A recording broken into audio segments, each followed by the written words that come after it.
সবার সাথে কথা ছিল আমরা পদযাত্রা করে চলে আসব, কিন্তু আমাদের যখন ক্যাম্পাসের গেটে যখন চলে গেছে তখন ছাত্রলীগ সহ বাকি স্যাররা যারা আছে তারা আমাদের বাধা প্রদান করছে।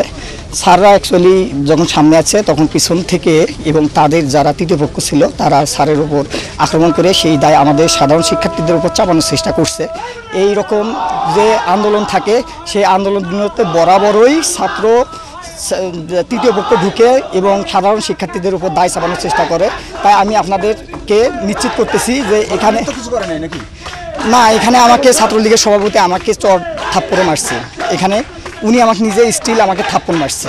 এখানে কথা হচ্ছিল আমাদের এখানে আমরা গত 9 দিন ধরে এখানে আমরা অনুষ্ঠান করতে সমাবেশ করতেছি, এখানে কোনো প্রকার আমাদের সাধারণ শিক্ষার্থী বিশৃঙ্খলা করে নাই, কিন্তু ওনারা আসার কারণে এই বিশৃঙ্খলা হয়েছে। এই দায়ভার সাধারণ শিক্ষার্থীদের না।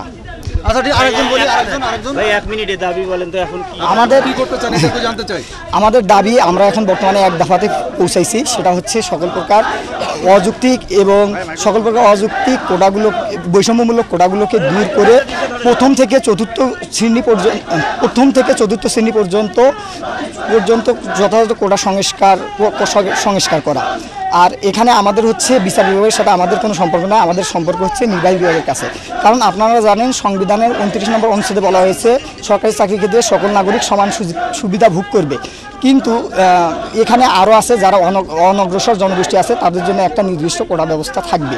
এটা কোটা ব্যবস্থা কিছু সংখ্যক অনগ্রসর জনগোষ্ঠীর জন্য এটা সাংবিধানিক অধিকার, কিন্তু 18-এর পরিবর্তে যেটা করা হয়েছিল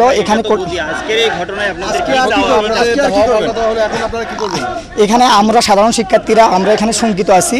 তো আমরা সাধারণ শিক্ষার্থীরা চাচ্ছি যাতে আমাদের এই ব্যাপারে আমাদের পরবর্তীতে কোনো সমস্যা না হয়।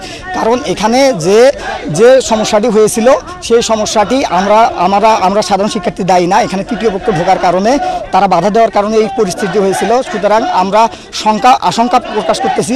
সুতরাং আমাদের আশঙ্কায় সারা বাংলাদেশের শিক্ষার্থীরা একমত প্রকাশ করবে বলে আমি আশা পোষণ করতেছি।